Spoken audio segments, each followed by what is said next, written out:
Take a look at two programs that do almost the same thing. One prints a shopping list that looks like a wall of text, everything crammed onto a single line. The other prints a clean, organized list with each item on its own row and prices lined up in a neat column. Same data, same information, but one looks like a rushed first draft and the other looks like it came from a real application. The only difference between them is a couple of tiny characters you might have overlooked.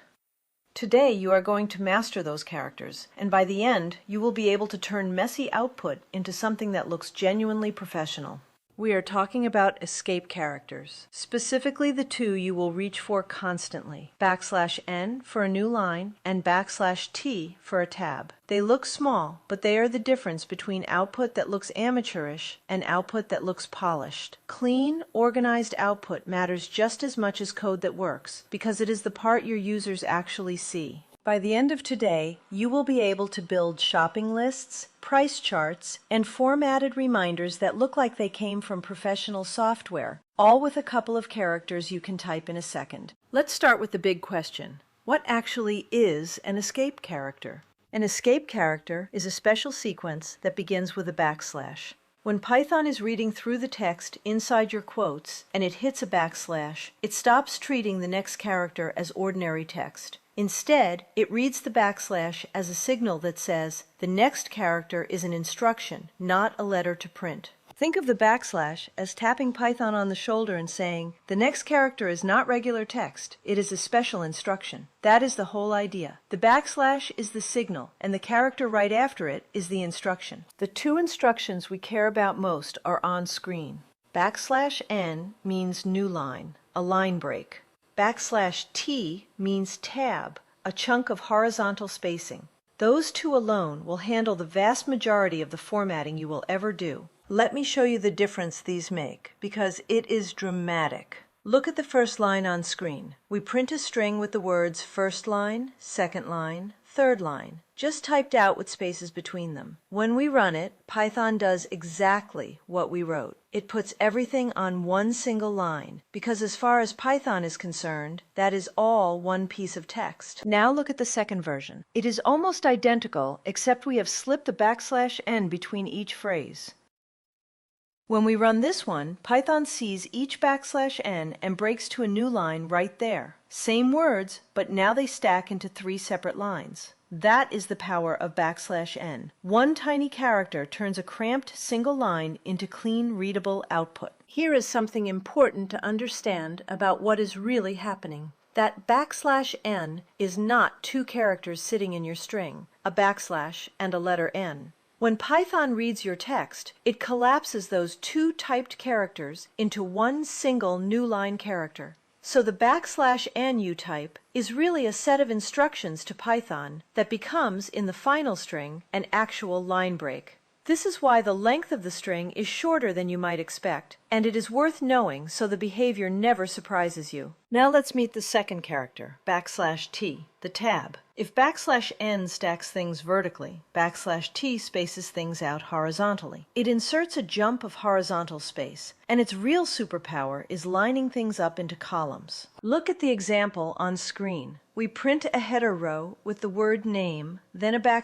\t, then the word score. Underneath, we print each person's name, a \t, and their score. Because every row uses a tab in the same spot, the values snap into two clean columns, name on the left, score lined up on the right. Without that tab, the values would start at wildly different positions depending on how long each name is, and the whole thing would look ragged. The tab pulls it into alignment. This is exactly how you build the price chart and the shopping list we started with. A tab between the item and its price, a new line at the end of each row, and suddenly your output has structure. Now there is a third escape character you will run into, and it trips up a lot of beginners. So let's clear it up now. What if you actually want to print a backslash itself? Say you are printing a Windows file path. If you just type a single backslash, Python will try to read it as the start of an instruction and get confused, or worse, silently do the wrong thing. The fix is to type two backslashes in a row. The first backslash tells Python the next character is literal, and the second backslash is the one that actually gets printed. So 2 backslashes in your code produce 1 backslash on screen. This leads to a genuinely important point about modern Python, and it is something a lot of older tutorials get wrong. In current versions of Python, if you type a backslash followed by a character that is not a recognized escape, Python will warn you. It raises a syntax warning telling you that you have an invalid escape sequence. This is Python trying to help, catching a likely typo before it becomes a bug. In a future version of Python, this warning is expected to become a hard error. So the lesson is, only pair the backslash with characters you mean to, and when you want a literal backslash, always double it. Getting this habit right now will save you from warnings and errors later. Let's put all of this together and build something real, the kind of formatted output that started this lesson. Picture a shopping list. We want a title at the top, a blank line, then each item on its own row with its price lined up in a column. On screen, you can see how it comes together. Notice something worth understanding here. Each print statement automatically drops to a new line on its own, so the rows stack up without us doing anything extra. Our \n is only doing one specific job, right after the title, adding that extra blank line before the items begin. And on every row, \t pushes the price over into its own aligned column. When it runs, what comes out is not a jumble of text. It is a clean, titled, column-aligned list that looks like it belongs in a real store app. You built that with 2 small characters and a print statement that quietly handles the line breaks for you. Once you are comfortable, here is where the pros go next, and I want you to know the path. \n and \t are perfect for quick, simple formatting, and you will use them forever. But when your tables get more complex, when you need columns that stay perfectly aligned, no matter how long the values are, you graduate to f-strings, which let you set exact column widths. That is a lesson for another day, but plant the seed now. Escape characters are your everyday tool, and f-strings are the power tool you grow into. Let's recap what you learned. Escape characters are special sequences that start with a backslash and give Python an instruction instead of literal text. \n creates a new line and stacks your output vertically.